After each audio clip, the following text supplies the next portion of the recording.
Hello everyone, I'm BatPan, a bat who uses pan to cook and poison his enemies. In this series of videos, we'll be seeing the functions I personally had a question about and the way I found to make them work. This video is about how we can change our audio's volume slowly and at a given pace. And this video will cover method number 2. If you want to know about method number 1, which I recommend you guys watching, because that method could also be useful for some different cases and different scenarios, you can find that video on the top of your screen right now or by a link given in the description. So without wasting time, let's start the video. To create the method number 2, I first need an audio source. So I'm going to create an audio source. Like the last video, I'm going to click on this plus. I'm going to add audio source. I'm going to leave the name to be the audio source. I just give it a clip to play. You guys can drag and drop your audio here, where you can click on this circle button and select it from here. Then I need to show you guys the volume amount on the screen. So I need a text file like the last video. You guys don't need to do this part. You can skip this part.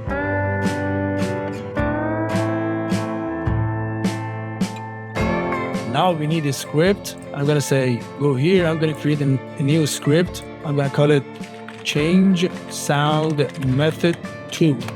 Double click to open it up.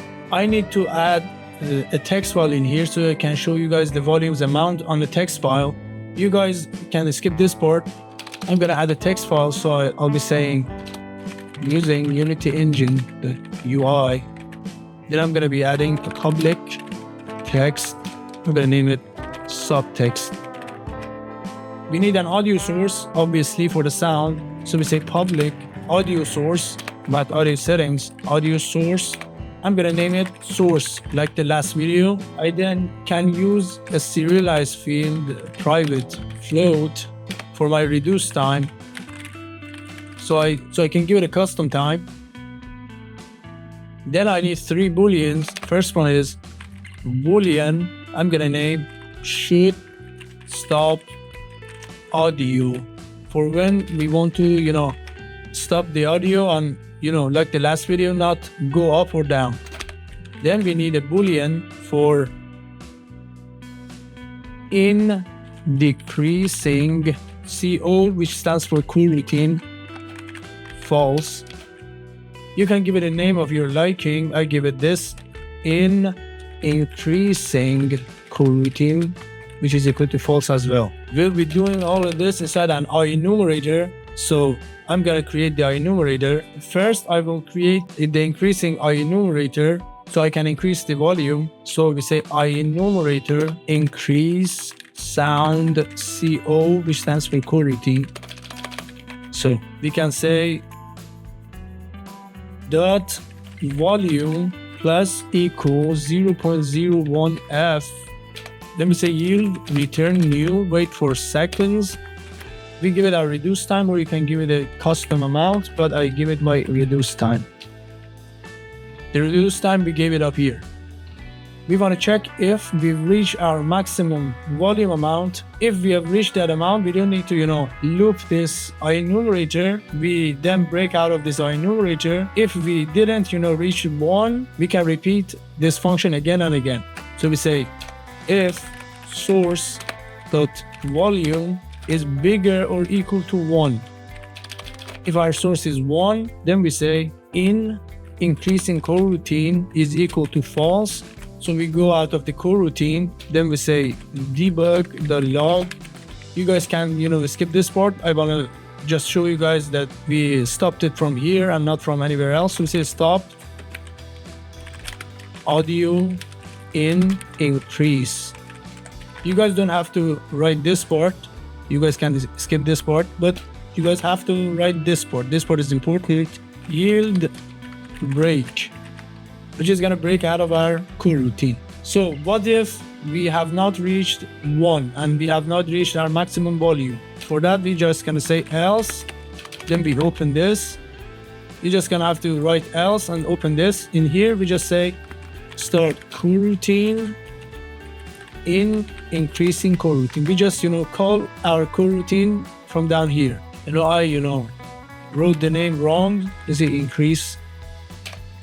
This was the one. We write the name of our coroutine under here. So if we have not reached our maximum volume, it just goes up and it adds 1. it waits for the reduced time, then it comes down, it checks if we've reached 1. If we have not reached 1, then it's gonna repeat itself until we reach 1. Then it's gonna break the coroutine. So this was for the increasing sound. We can go and write one for the decreasing as well. It will be like the same one for this one. Then I'm gonna add the stop function as well. After I've written all of these two, numerator, I'm gonna say decrease sound coroutine. COV stands for coroutine. For this we say source dot volume minus equal 0.01 f. Then we say yield return new wait for seconds, wait for our reduced time, like we did in the increasing. Then, like the last one, we check if we've reached 0 instead of 1, this one. Because when we decrease the sound, our lowest amount is 0. So we say if source the volume is less or equal to 0, in decreasing coroutine is equal to false. So what it does is it tells our code that we're no longer inside our decreasing sound coroutine. So we go down here, then we say yield break. But before saying yield break, I'm gonna add a debug.log as well. Sound is at 0. And for up here, we shouldn't say this. We just have to say sound is at 1. Again, I say you guys don't have to write debug.log. I'm gonna do this for the sake of the tutorial. Now we have written decrease and increase. What we're gonna do next is add the stop function. To add the stop function, we're just gonna have to go up here. First, I'm gonna add it for the increase sound coroutine. So we say if should stop audio is equal to true. I'm gonna tell you guys how this works in the upcoming minutes, so don't worry about that. Increasing coroutine is equal to false. So we get out of the increasing coroutine. Then we say should stop audio is equal to false, so it doesn't introduce any bug. Then I'm gonna add a custom part. I'm gonna say debug.log. You guys don't have to. Again, I say you guys don't have to write this part. I'm gonna say stopped at increase. Then this part you guys have to write. We say yield break.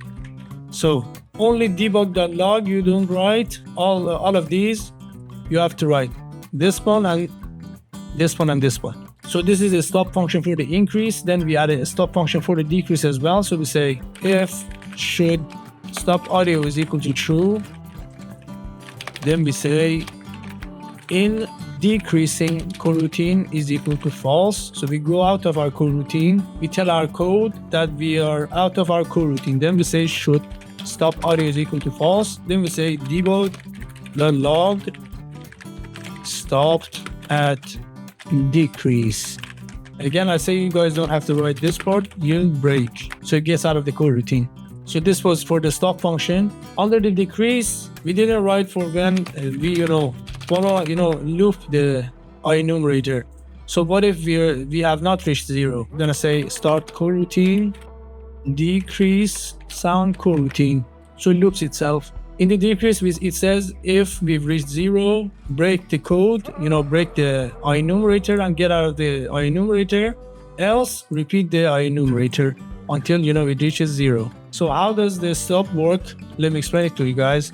First, let me show you guys the buttons. Then I'll tell you guys about how the stop function works. So first, I'm gonna say the stop one. For when we stop, we say if I press the F key, I want the increasing or decreasing to stop.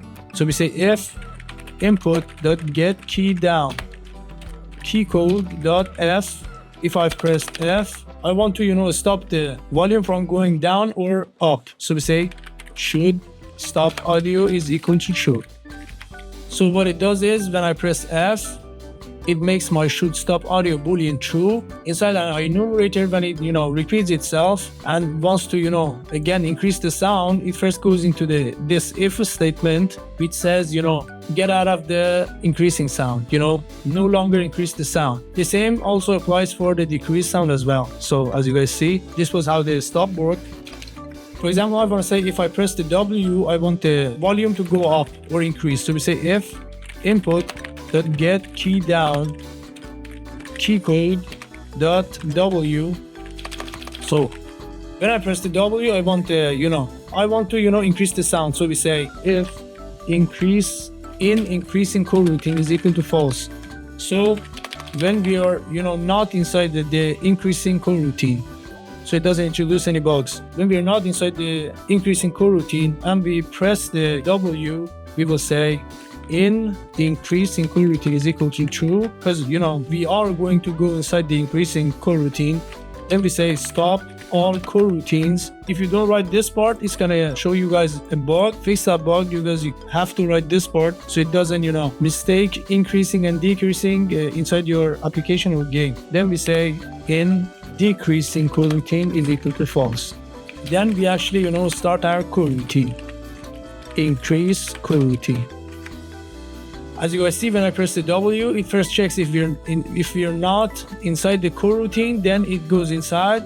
It says we are actually inside the increasing coroutine. Then if we were actually inside the coroutine before, it breaks all the coroutines, then it makes the decreasing false. Then it actually goes inside the new enumerator, which is our increasing sound coroutine. This was for the increase, then we can add one for the decrease as well. For the decrease, I want to say, I want to, when I press S, I want to go inside, decrease coroutine. So we say if input.get key down, key code S. If I press the S key, I want to go inside the decreasing sound. First, we check if we are actually inside the decreasing sound at the moment or not. So we say in decreasing coroutine is equal to false. So if we are not inside the coroutine, then we say in decreasing coroutine is actually equal to true. So if we're not inside the coroutine, we go inside the coroutine. So we have to make this true. Then we stop all coroutines, stop any coroutines that's actually been, applied in the game. Then we say in increasing is equal to false, because we are not actually inside the increasing. We, say this to prevent any bugs. Then we say start coroutine, decrease coroutine. Then we actually call our decrease coroutine. So this is the code for it. I added the subtext. You guys don't have to do this part. I'm going to say TUT for the tutorial. You guys don't have to add this part. I'm going to add this part for showing you guys the amount on the screen. You guys don't have to do this part. So I say subtext. The text is equal to source dot volume dot toString. We go to our audio source, we give it the code. Our code is change sound method 2, so we give it the code. It actually needs a text file. We give it the text file, and it needs an audio source. You can give it from here. The audio source, it is here. Or you can actually click on this circle and add the audio source by yourself. So when I press S, it decreases, as you guys see. And we reach 0, it says sound is at 0. If I press W again, it goes up, and when it reaches 1, it says sound is at 1. So if I, stop it at around here, it stops and says stop at decreasing. When I press W again and stop it here, it says stop at decreasing. So this is how it actually works. You can, change reduce the time from here, and you can actually change the speed here as well. So we're just gonna say serialized field, private float. I'm gonna name it in change speed, but my last video I'm gonna give it like F. You guys can give it a different amount. Instead of giving it with a number, we can give it with change speed. As you guys see, we can change it from here and say change speed instead of the amount we gave it. Then we can go outside and change the amount from here. So I'm gonna say, for example, half. You can see it decreases and increases pretty fast. When I make it half of that, you see. So this was the method 2 of how you guys could change the sound slowly. So I hope you guys liked this video. I tried to, explain all the things I personally found out, when I was, working with this function. And I'm gonna go do something for the end of the video as I did in my previous videos.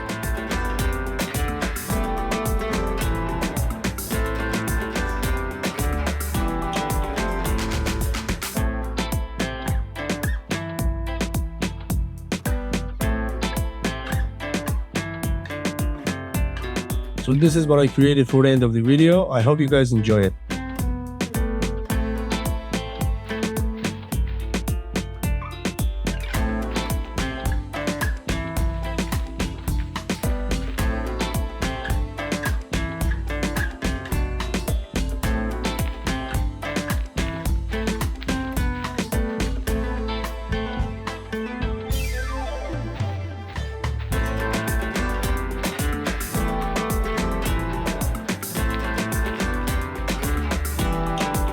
Thank you guys for watching, and I'll see you in the next video.